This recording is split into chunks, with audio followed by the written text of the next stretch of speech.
All right, Jacob Bruns. Thanks for having me again. All right. Yeah, definitely been a long journey. I started when I was 20 years old. I just got out of college. I played baseball in college. Dominique Rogers hit me up. And of course, he played baseball too. So we connected on a different level other than insurance. It was more or less just that team bonding, more or less. So I started when I was 20. I had a pretty hot start. I started in August of 22. By December, I finished the year at 137. The next year, 23, full year was 310. 24. I'll go through years and then you'll see for itself the hiccups. Right? So 24 was 270.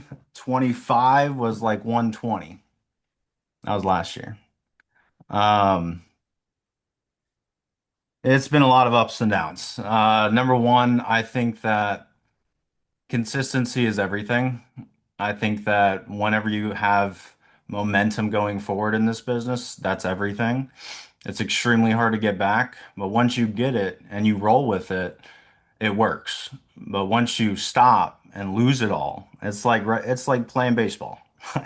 It's like if I stopped playing baseball, I haven't swung a bat in 4 years. If I went back now, I'd miss a lot of balls.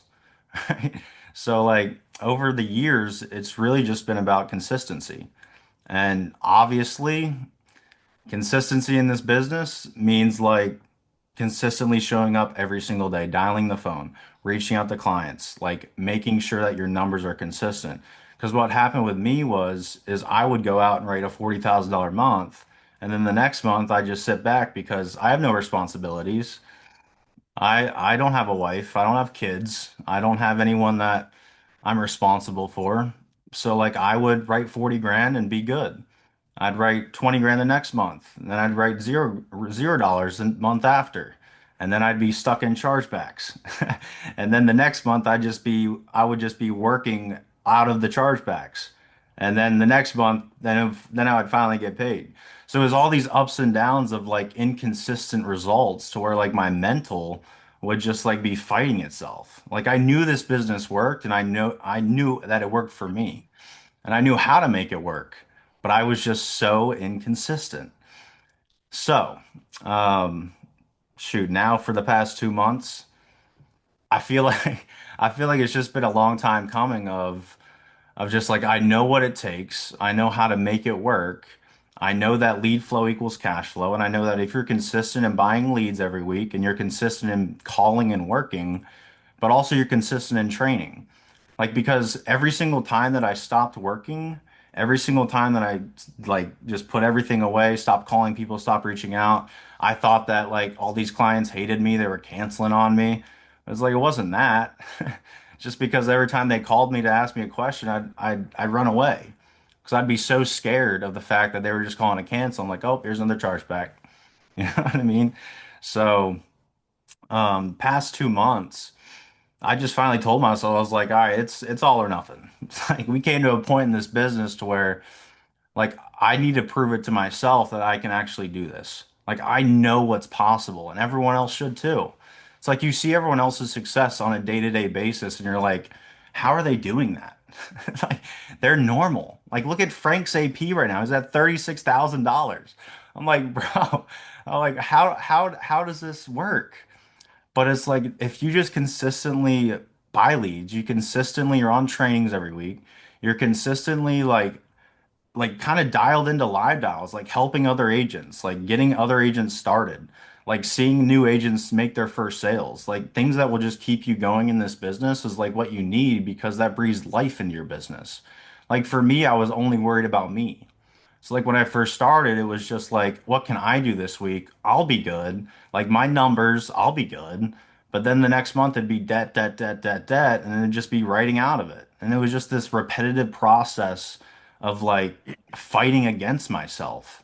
When obviously all you need in this business is just consistency. And what I mean by that is like if you're writing 30 grand months, $30,000 months, it's got to be 30, 30, 30, 30, 30, not 30, 10, 5, 6, 40, 0. It's like if you're doing that, then you're just fighting against yourself. And then profitability is like out the window. It's like you're profitable for that month, but that year, it's like, uh-oh, we're cutting it close. So, um, Why do you think? Why do you think for so many agents that they struggle to just? Because for me, I'm not giving the answer, but I know the answer because and I've been doing this for 16 years. So when I look at, I don't know if there's anybody on this call doing it longer than I have. But so when I look at everybody, I'm going like, this is like kindergarten 101, 1+1, or what color is that? Red. Okay, got it. Like this is simple stuff, but it's not. And I think as in seasoned agents, I lose track of that, which is why I love when we get folks that aren't as seasoned to talk and really open up. So I thank you for that. yeah, What is the issue? Why is it so hard to just do that every single month? I think it's just it's I should say it's like broke mindset. Like in all reality, because it's like, dude, my expenses are 3 grand a month. You know, like why do I need to write 40 grand? Like why do I need to issue, pay 40 grand, get paid 20? It's like why do I need that? So like for me personally, it was just more or less of like I don't really need it. And it Okay. sucks to say that, but like in me during that time, it was just like, how can I just get by? Like my mindset was just like, how much golf can I play compared to how much work I can put in?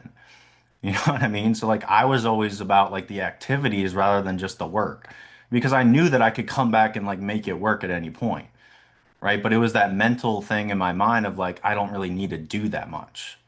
And so like I'm sure a lot of younger people can relate to that of just like coming in every single day like now for the past 2 months I've been coming in every single day 12, 14-hour days 6 days a week and like I just knew the mindset behind it was like if I don't stop then this business won't stop, you know? So like the other day, I was dialing 12 hours, 14 hours, like start at 8 a.m., dialed all day long, got told no, got told to F off, like didn't like no pickups, like whatever it is. And then finally my last call of the night at 9 p.m. closed it right in front of an agent. I said, Watch this." Everyone went home, everyone went to bed. Like this is just how the numbers play out.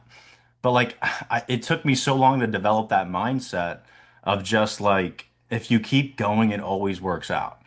And I think that a lot of people get stuck in that phase of like, I put in my 10 hours a day or I put in my 8 hours a day. Like I'm gonna just wait till tomorrow. And then tomorrow never comes. Like not like saying you're gonna die, but like tomorrow, like tomorrow's going to be a 0 day too because you're taking that mentality that you had yesterday into the next day. And then it just becomes this like downfall of like you're just attacking yourself mentally saying, "Oh, this doesn't work, can't do it, the leads suck. I need to go somewhere else. New company, new lead vendor, like all this stuff that comes up in your head, you're like, "All right." So then it's like you're just battling yourself. So, I think that's a big reason. And dude, I don't think it's just younger people. I think a lot of folks deal with broke mentality and not intentionally. Yeah. It's just things they've been taught their whole life. Yeah. Like, you know, get a job, that's normal. Get a degree. Oh, what like when there were people that had a lot of money when you were a kid, like they were just looked at differently than everybody that at least for me, and that's for 99 because I know 99% of y'all didn't grow up with a silver spoon in your mouth. So it was like that's they do that. That's them. Like that. Well, why can't it be us? You know what I mean? So I don't think it's a young versus old thing. I think it is a why not me thing. And Yeah. that's what and when I look like with the talent that I see some of y'all have, and Bruns, you were one of those that was just like heartbreaking. I'm like, dude, as good as you are, it's like you could either do this full time, and full time, I mean 40, 50 hours a week, or if you don't, you're going to end up going get a job for 40, 50 hours a week and make 30, 40, 50, 60 grand a year. Whereas if you would just do this full time, you'll make no, like with your talent, you'll make no less than 3, 4, 500 grand a year. And I'm going like, but it's hard to get, like, you'll have to get it on your own. And that's what I want you to talk a little bit too. Like, you know, you've been around the office going on 2 years, you say now. and you've been coming to like my nephew is a pastor at a church. He has a church, and Bruns has been coming to church since almost that church started. Hmm. So and they're this will be their third year, and I'm not sure what date, but this they're in their third year of being a church. And there was times I'd see Bruns and I'd just be like, "What's up?" And I'd walk by. And Bruns didn't never stop working with us. And I know that had to like in your brain going like he gave up on me, right? Some instances, but I always understood. I was like, all right, like I Can you get it. explain it then to people? Because I don't think a lot of people understand. Yeah. Well, I think it's just the fact of like, if I'm not showing up and working every day, like, why would you waste your time like talking to me about things that you've already told me about in the past, and I just decided not to listen. So it's like for me understanding it was like, all right, like I obviously we go to church, like obviously like we're still cool, but it's like we're in the same business together and I don't show up every day and I'm not working, then what's the reason that he's gonna like talk to me any other way? Like it's like I just understood that fact, but I wasn't mad about it because I decided that for myself. Like I decided not to work. Like I decided to like sit down and do nothing. So it's like, why should I expect someone to like put their time into me if I'm not showing that I'm putting the time into myself? So Perfect answer. And I think people like and I it's y'all have to figure this out. Like the long and short of this is Jacob had to figure it out. I could say a gazillion things. I could have saw him every Wednesday because that was the only day I saw him for a good 8 months. And I crazy. could have every time I saw him begged him to come to work and said, "Hey, you need," or I could have made fun of him, placated him, call him a wussy, or all the other stuff that a lot of us like to do because we think it's funny and cute. But at the end of the day, he's got to figure it out. So now Bruns gets all of the credit because it's 100% Bruns, just like y'all. So I think that's such a big deal because there are agents that want, I don't want, and you know what? I'm just going to say it. Y'all want to be pacified. Like you want attention, you want love. And I'm like, dude, Sean did a call with us. What? No, it was the call on Friday. He's like, dude, we don't do seniority. I've been here at Family First Life since the doors open. I was in the lawsuit, like all of that stuff, dude. I don't get seniority with Sean, which I wouldn't have it any other way. But I think y'all are expecting things that that if you got out of your own way and just realized what Jacobs realized, your results would happen a lot faster. Can you talk to me about lead flow because that's a huge part of you saying you got to stay consistent. That's the biggest part of being consistent is lead flow. So I'll tell you this. In the past in this business, is like I would buy leads just to buy leads. Crazy enough as that sounds. But I would buy leads just because like, hey, I bought leads, but I never called them. For real, people do that. I don't know if people do it, but I did it. Like, like for real, like I would literally buy leads and like be like, all right, they're coming in. And I would just wait. I'd be like, all right, I'm gonna call them tomorrow. Like I'm gonna get to them. But like, I came to a point in this business where I believed in it so much that I would literally buy the leads, but I would not work them because I was just so in my head. So like lead So in flow your is head so about what? important. Huh? So In in my your head head about about what? like calling them and like, all right, these people are just gonna tell me to screw off. Like they're just gonna charge back on me. Like I don't want to reach out to them anyway. So like I would Okay. literally be in my head about the fact of like chargebacks. But like I knew I could like sell them. Like I knew that I could help them. But like I just didn't know how to retain it yet. And so like I'm a really good people person. Like I can connect with someone like really well. But like my scarcity is like keeping that relationship because like my past it's crazy, but I've just like growing up like families separated, all these things like, and I'm sure a lot of people can relate to that. But like I was always just scared of like just talking to someone and then losing them again, like talking to someone, losing them again. It was like that inconsistency of like relationships. So like I don't know, it's something messed up with me, but I think lead flow, getting into it is like that's the one thing that keeps me going now Because number one, if like you continue to invest in leads, like, and you don't work them like I used to, then you're just gonna lose money. Like, you're just gonna go negative. So like now Yeah. it's just like lead flow. It's so important because you're talking to new people every single week. Like I can, even though like I still call people that I got leads in from 2 months ago because they never picked up the phone. Of like, if you consistently buy leads every single week, if you consistently put new people in front of your face, then you consistently have new conversations that come to you. And I always say this way is like, you'll never know who's going to answer that phone. Like Frank today, 70,000 IUL. It's like you never know who's going to answer that phone. It's like, dude, if you're just consistently working, you're going to get lucky. You know what I Yeah. mean? So there's been times where I've just not been consistent and I can't get lucky. It's like I can rate some business, but I'm not going to get lucky because I'm just so inconsistent with it. But like now it's like consistently buying leads every single week, consistently coming into the office. Like I'm a big guy, like I have to come in the office. If I'm at home, I will not work. So like that was my excuse for a long time. I was like, I'm just gonna work from home, Frank. Don't worry about me. You'll see my numbers. And they would never equal out. So it's like I had to come into the office every single week. Like I have to. And if that means like, yo, Frank, I'm gonna update you every time I make a sale. Yo, Frank, like be on my ass. Like all these things, like just to be held accountable. It's like I was just always looking for that accountability, but I never had the accountability of myself. You know, like I always wanted someone else's accountability, but I never wanted it on myself. So I was always so scared of that pressure of accountability of like having more responsibility on myself because I just knew myself.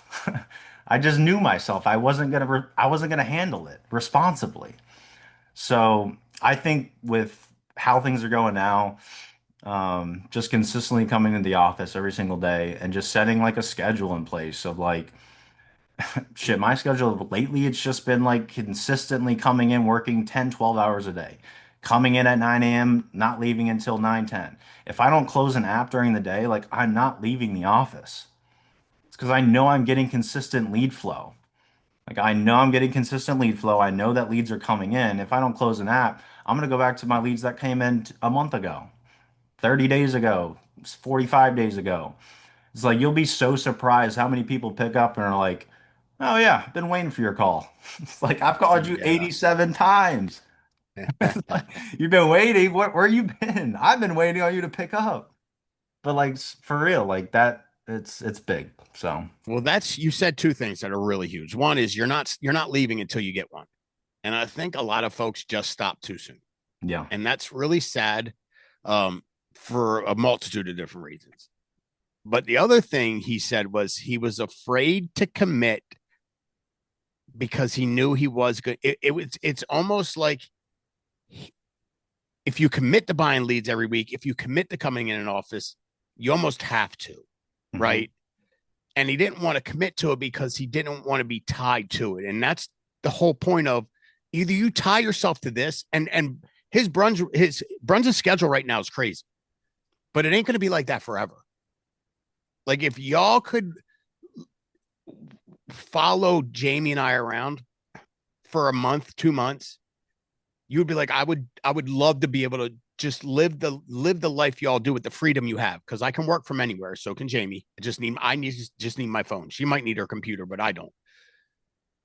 And but back when I started for the first 5, 6, 7, 8, 9 years, my schedule was like Bruns's 5, 6 days a week, 12, 13 hours a day. It's not going to be like that forever.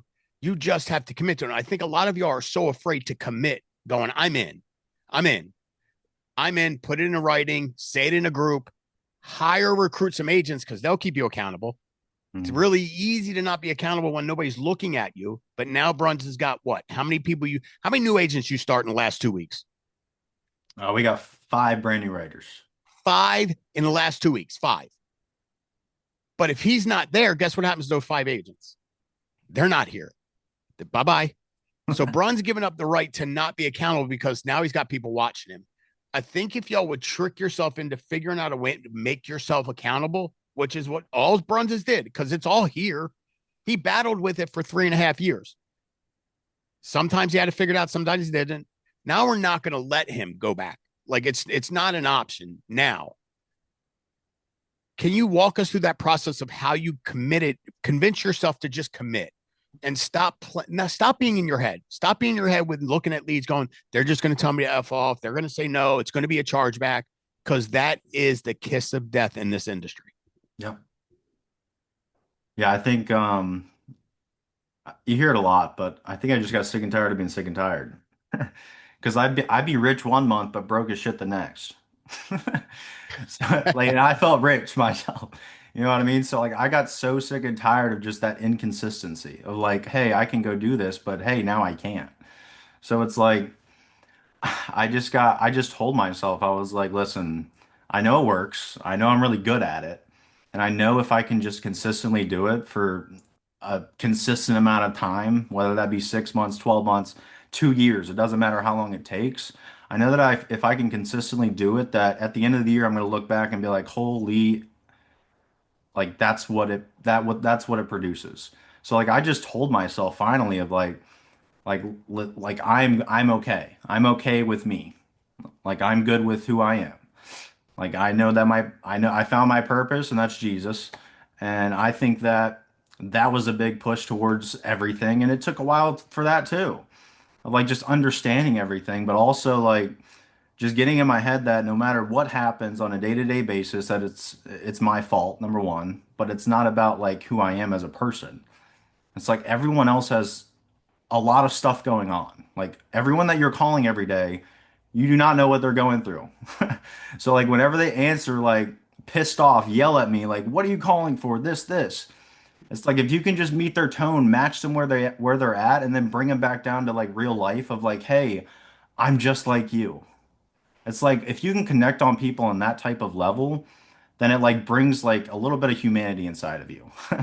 And I think Yeah. that that kind of keeps me going on a day-to-day basis of like in the past I would just be scared of that. But like now it's like if I can just control that and like become actual like have a relationship with these people to where that I'm not scared if they call me that they're going to cancel. Like I understand that I'm helping them and that if I can just tell myself every single day that all I'm doing on a day-to-day basis is putting someone I finding people and putting them in a better situation than what I found them, then like my life will be okay.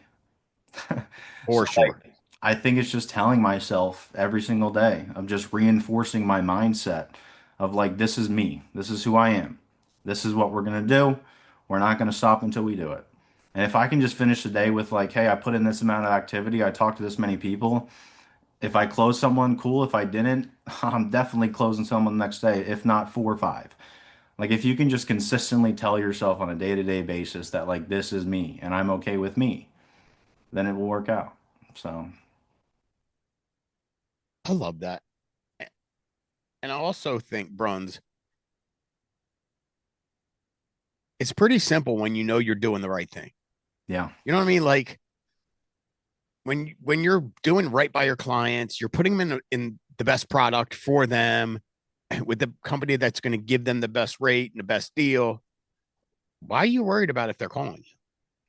Because even and people are going to cancel, but it Hmm. ain't going to be because of what you did or what I did. It's going to be because they changed their mind, and it does happen. Um, but finding your purpose is huge. But and that's where some of y'all are at. Like y'all got to find yourself and commit to something, whether it be 200 grand for the year, Hall of Fame for the year, building an agency for the year. But once you do that, the results happen fairly quickly.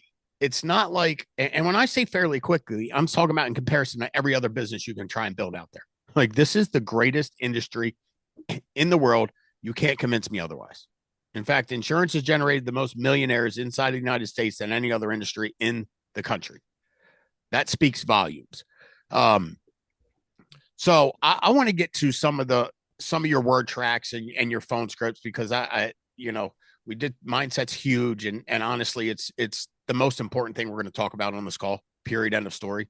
Um, but I know people want to hear the nitty gritty because they think that's the nuts and bolts. So we'll give it Yeah. to them. And you are because you were trained by Dom and be I've always said it. Jamie and Dom are the best two on the phones in the company. I put them up against any two other people, and I put every dime in my account on them. Period. End of story. And I wouldn't even have to watch competition because I'd know. You ever seen like Steph Curry shoot a 3-pointer and just turn around before it's like even out of his hands because he know it's going in? I'd know I'd win because they're that good. You were trained by Dom. And by the way, we were all trained by Sean. So it started there. Um, what kind of leads are your favorite, first of all? That's. Vets? Hmm. Okay. And someone said on here, generate own leads, work references. No, we don't generate our own leads. Like we've had agents try and do that too. Like it's not easy. And I've never generated a lead myself. I've always bought them because that's easy for me. And I once you understand how to stay in your lane in this business, dude, it's a wrap. Stay in your lane. Like your job is to sell stuff. We got companies that generate leads, ILC, Go. There's tons of them out there. Just get leads. I'm not saying don't ask for referrals, but we ain't generating leads. That takes up too much time where you could just be selling. Um, so vets are your favorite. So let's go through a vet appointment. Try and see if I can. You know what? I'll role play with you. That's fine. I don't want to unmute anybody right now. So call me up Put me like on the I'm a lead. spot. Nope. You don't need to be put on. Stop. I know you. All right. Let's do this. Ring, ring. Frank. Hello. Frank. Yes. Hey, Frank. This is Jacob. Just getting back to you real quick, man. You sent in this form like last night, looking at the life insurance options for veterans. I got you here starting in the Navy. Is that right? Yeah, I did. I All right, served in the Navy. perfect, man. So my job's super simple. I'm just the underwriter assigned to run through what it is you qualify for. Takes 5, 10 minutes. Go ahead and grab a piece Okay. of pen and piece of paper, and I'll give you my credentials. Got it. Sweet, Frank. So I'd write down my first name. That's Jacob, Jacob. Last name's Bruns, Bruns. My national producer number, Frank. This is like my business social. That's 203-144. Blah, blah, blah. Okay. All right, so with that number, Frank, you can use to look me up on the Department of Insurance website, and you'll see I'm a real person. Ha ha ha. I'm a Do you do that? little bit more emphatic on the laughing there, but all Okay. right. Yeah, I do say that because it Okay. always brings up some like it's a disrupt. It's a disrupt, so you have to throw in some Okay. disrupts. All right, then I say, Frank, are you like most of our veterans that filled this thing out? Like they're just trying to look to cover their final expenses like burial, cremation? Or are you just looking to leave some money behind for like legacy purposes? I'm looking to leave some money behind. All right, cool, man. So do you already have some insurance just looking to add on to it? I mean, I think I got something through the VA. You got some to the VA? You know if it was like that BGLI stuff? That sounds familiar. Okay. Do you remember how much coverage you got, Frank? Hell, it's enough to cover me when I ain't need to get buried. I just burn me up and throw me in the water. Love that. Well, that VGLI, when's the last time that price increased on you? Uh, I don't think it has yet. Is it going to? Oh, they might have got you on the special program, but that's typically what it is. I mean, I'm gonna verify it, like whatever it is. Okay. Now, of course, so Frank, I'm assuming typically they're like, yeah, it increased on me last year, or if they don't have VGLI, whatever the situation is. It's like, all right, Okay. cool, Frank. So I'm assuming you just want to make sure that we put something that's permanent in place, that's you're never gonna outlive it, and that your premiums never increase. Is that right? For sure. All right, perfect. So, Frank, just a little bit about me and what I do. I am a broker here in the state of Maryland. What that means is I work with you, not for them.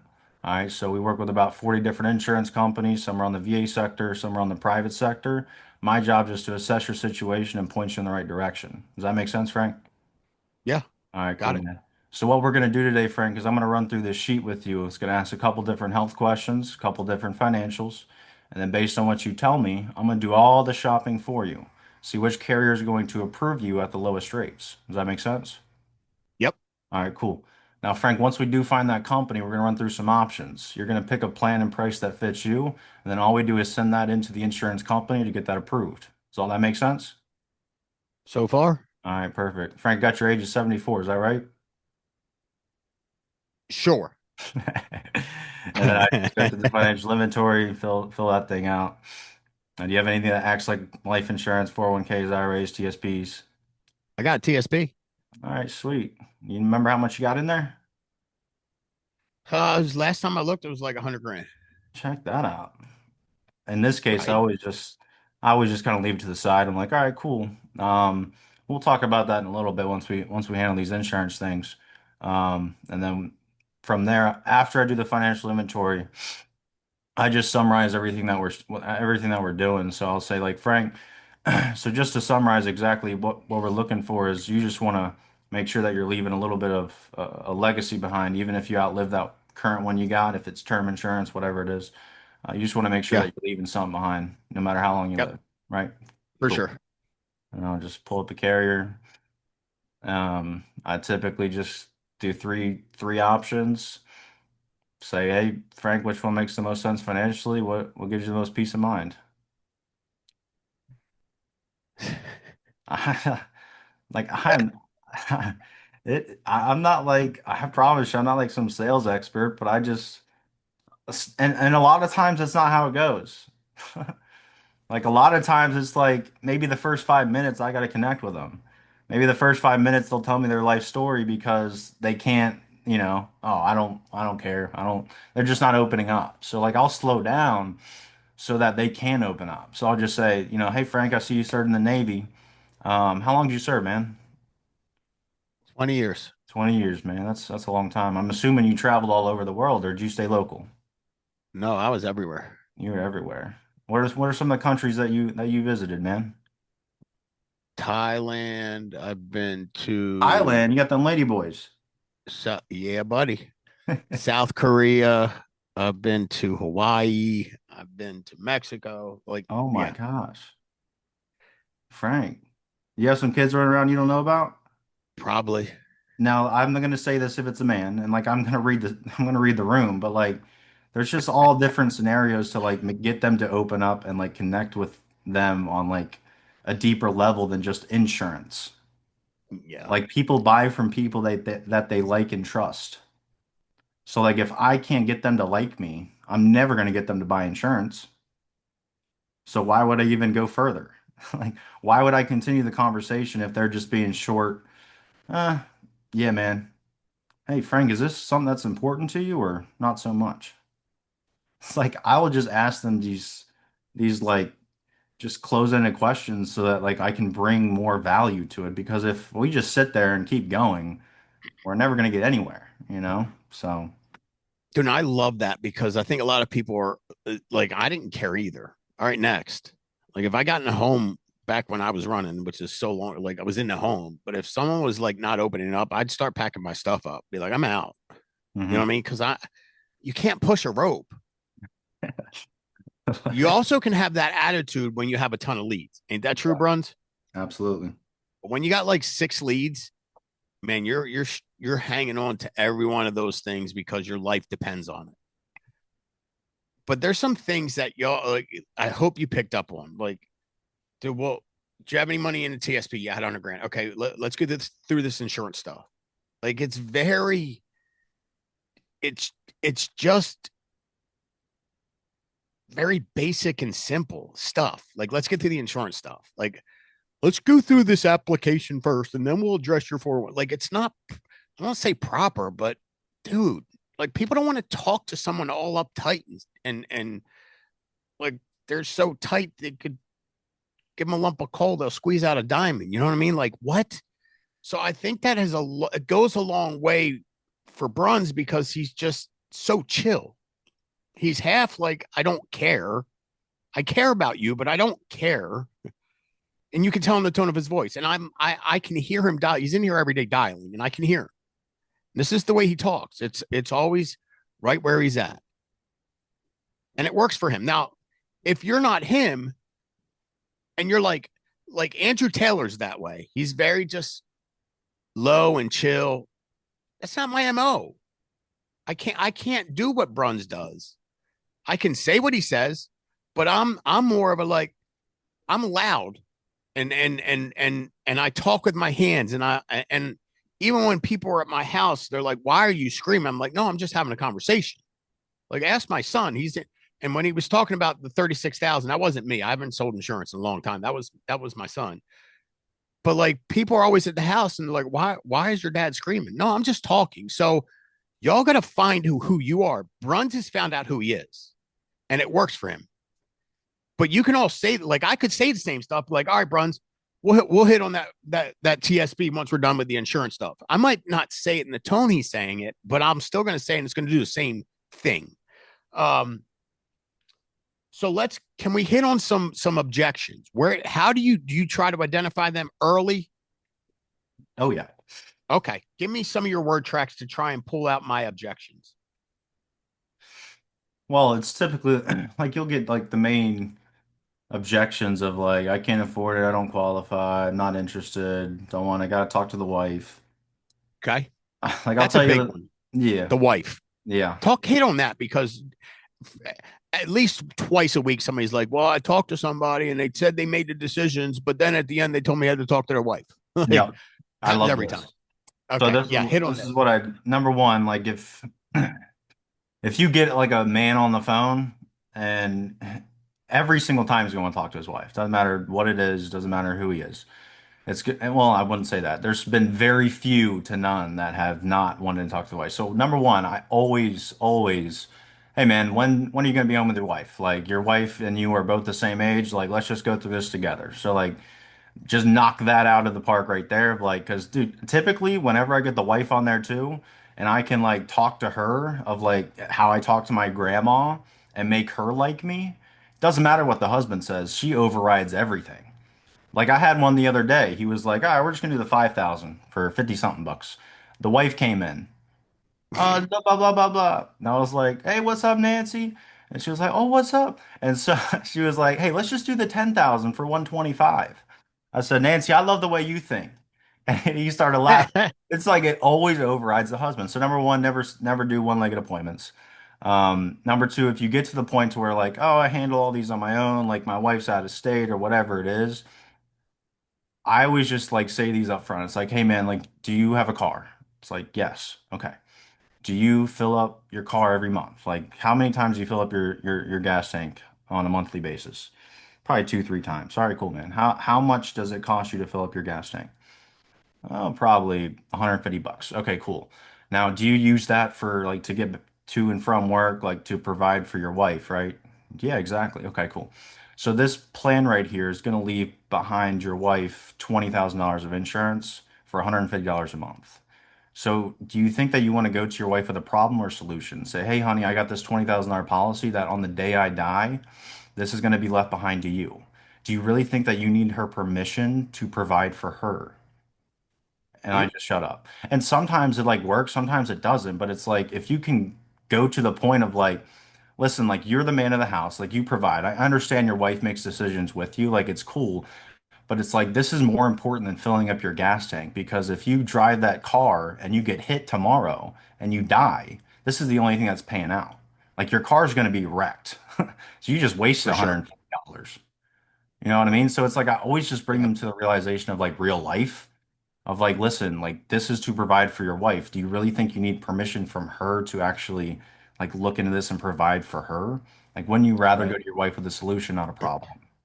So, And that's if like saying sometimes clients lie. They're like, "No, I don't have a wife," and then at the end they'll be like, "I need to talk to my wife." Like, yeah, if his goal and main objection is to get them both on the phone, but yeah, if one slips by, you know what I mean, then this is how he would handle it.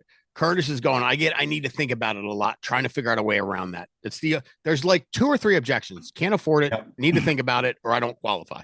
Like, that's it. If you can master those three, you're golden. So let's go So through. I need to think Need to about think it. about it. Yep.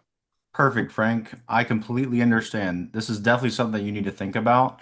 Now, the thing with that is, are you more thinking on like which price point you want to do, or like if you even need this at all? And then you answer like, well, let's Price. stop. Price. Okay, cool. So, Frank, can I recommend something to you? Sure. All right, Frank, what I tell most of our veterans and what we typically come to a conclusion at is like, let's go ahead and get you approved at the lowest option, which is the 5,000 at $65 a month, which that's like a no-brainer, is it not? Yeah, Okay, cool. So let's go ahead and get you approved at that. And then later on, like I'll be your agent for life, Frank. So all you gotta do is give me a call up in 3 months, 6 months and say, hey, Jacob, like my budget changed. So let's go ahead and add on that additional 10,000 or 15 or whatever that we needed that we need it to be at in the future. Right. So let's get you approved at this and get this in place. That way we know that on the day you pass away, this covers that cremation. And then later on, if we can leave some extra money behind, that's what we'll do. Does that sound fair? sure. Perfect. What I want to take a second and make sure y'all didn't heard and didn't hear. Like he didn't hear you didn't hear him say with the husband that said he needs to speak to his wife or the person said anything about it is, well, let's just see if you qualify. You have 30 days to cancel. Like that's the kiss of death. The worst thing in the world you can ever say. I just want to make sure y'all understand that. He didn't say that in any of those situations. It's a very good. Now, if I said to you instead of it's not the price, if I need to do this at all, let's go down that other because it's either price or is this something you want to do at all? I'm Yep. not sure. I need to figure out if this is something I want to do at all. Now, how are you going with that? Perfect, Frank. I completely understand. So I always agree with them, acknowledge it, and then I'll Okay. go like the route of asking a question. And typically what I do is like you're gonna get ammunition in the beginning of the conversation, like, hey, you're finding the why. So like we're building value as we're going throughout it. If it gets to a point to where like, all right, I just don't think I need it at all, then I just go down the route of, okay, so as we talked about before, Frank, as you mentioned to me, you said like if something were to happen to you tomorrow, like you only have a $5,000 policy, $10,000 policy without zero, like you have no retirement accounts, nothing else that you're leaving behind your wife. So like, so Frank, if you pass away tomorrow and you don't have any of this in place, like how is Jamie going to continue to live?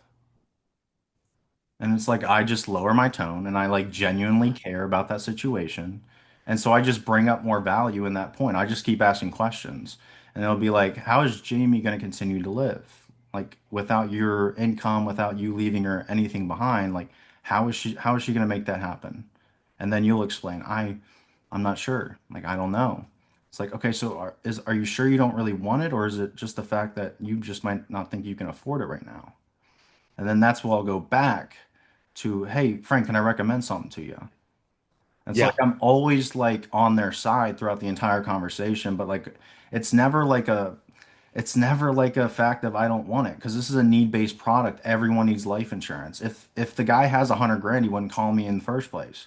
It's like, hey, if I got quoted this much for this much, it's like why do you not have it? It's because you for couldn't sure. approve for it. Like it's all these situations that it's like just be real with them because like if you're just like kind of beating around the bush, like not really being straight with them, then like they sense that too. So I don't know. That's kind of what I do. Perfect. That's exactly what you should do. So they can't afford it, they don't like it, they don't think they can qualify. Let's just say someone's like, oh, Jacob, I've tried to do this already. Nobody's been able to help me. Completely understand. How long ago did you try, Frank? I don't know. A couple months ago, I tried. A couple months ago. Okay, cool. Well, Frank, like good thing you're speaking with me is because we work with the top 40 insurance carriers in the state. And so like the worst thing to happen, which the worst thing is like you're actually going to be getting some insurance because the cool thing about all these insurance carriers is there's not one of them that's not going to take you based on whatever health you have. You're between the ages of 50 and 80, correct? Yes, sir. All right, perfect. So I promise you, we're going to find something that's going to be left behind to so and so on the day you pass away. Does that sound fair? Okay. All right. I'm just straight up. Like I'm not even like really good at objections. Like I just wing it. Like the shit I'm telling right now, like I wing it on a daily basis. I'm being for real, but it's just like if you can just tell the client that of like I tell all the new agents, I'm like, dude, my biggest advantage when I first came in, I told every single client, hey, this is my first week in doing this. So like if I sound a little nervous or like I'm not doing something right, like just know that I am a little nervous and I might not be doing something right, but I'll always find you the best option because I have people that know a lot more about this than I do. So like if you could just be straight up with the clients, they love that way more than the person who thinks For they know sure. everything. For sure. So like yeah. And I also think, again, like you're genuinely trying to help people. Yeah. And when this becomes all about helping the person on the other line rather than the commission that you're going to get paid, this becomes really, really, really simple. It truly does. And the way I always looked at it, Bruns, was like, if I'm talking to you, I'm trying to ask you enough questions to identify the problem or the weakness in your plan. Because again, they have a weakness. If they didn't have a weakness, they would have never filled out what they filled out. When they filled it out, they admitted, like, my plan sucks. I know I need some help. I just don't know what I need. And a lot of times when y'all aren't making a sale, it's because you haven't dug enough to find the issue. And they would tell you if they knew what the issue was. If they knew what the issue was, more than likely they would already have it handled. Mm-hmm. So if you get better, and that's what Jacob does really well, is he asks really good questions. If you get really good at asking questions and digging deeper, it's slowing it down, like how he's speaking and the slowness in it is perfect because he's not thinking about what he's going to say next. He asks a question, he shuts up, and he's actually listening to what I'm saying. Dude, how often do clients give you everything you need to close the deal? 100% of the time. 100% of the time. So if you're not closing it, why? Give me the reason why. If you're not closing a deal, tell me why. Because I messed up. And they probably don't like or trust you. Yep. And sometimes like that's like the biggest thing is like sometimes like it'll just be I can't connect with them. And like Mm-hmm. if I can't connect with them, that doesn't mean someone else can, but I'll let them know. So like just to give it my last shot, like I'll always say like, "Hey, listen, Frank, like I'm not here to sell you anything because I'm a very terrible salesman. So like my job is just to help you out because you sent in this request because you had something in your head that went, 'Hey, I need life insurance.' So like my job is just to explain these plans to you. And obviously if like you don't like or trust me, then that's fine. If you don't get insurance from me, that's fine. I'm not here so I can make money off you. I'm here so that you get insurance. So if you don't get insurance off of me, no big deal. But you need insurance in place. Doesn't matter who you get it from. And sometimes they'll be like, "Oh shit, I like you now." Sometimes they don't though. Sometimes That's they right. don't. But it's like give it your last shot. So if you That's can right. just be honest with them of like, listen, like if you say no today, I'm not going to quit. If you say yes, I'm not going to retire. Like if you can just be straight up with them of like, this is not going to change my life. So let's be real. Like For this is sure. for your family. So yeah. Dude, I love it. All right. Well, it's 7 o'clock. Dude, that was amazing. If y'all could give I don't know, like y'all can make hands and clapping emojis pop up across the screen. I don't know how to do that. Somebody put a heart. That's pretty cool. Um, yeah, Jacob killed it. Like this is really simple stuff, and the more you do it, the easier it gets if you just stick with it. If you just stick with it, Bruns, I'm super proud of you. I love watching the growth, not only spiritually but in from a business standpoint. It's amazing to see where you've come over the last year and a half. Um, so I'm excited to see what 2026 brings to you. If y'all have questions, he's on live dials every day. So, piece of advice for y'all. Like I Next would room be four. room 4. There you go. If I'm not selling 30, 40 grand a month, I'm tomorrow morning hopping in room 4 going, Bruns, can I listen to you close? Because he does it all day long. And it's not going to change. You're going to hear exactly what you heard today. You might hear some couple different things because no two appointments are ever the same, because no two people are the same. But hop in and listen. It'll change your world because he's one of the best we have. I promise you. And I wouldn't say, like, if y'all know me, I wouldn't say that unless I truly believed it because that's not my MO. So, Bruns, thank you for sharing with us. I appreciate you, buddy. I love you. Y'all have a big week. We'll see you on Trey's calls popping off at 8 p.m. And then tomorrow's a CRM training, Wednesday, nothing. SRS call Thursday at noon. So don't miss it, guys. Take care. Have a great night. Thanks, Bruns. Appreciate you. Yep. Appreciate you guys.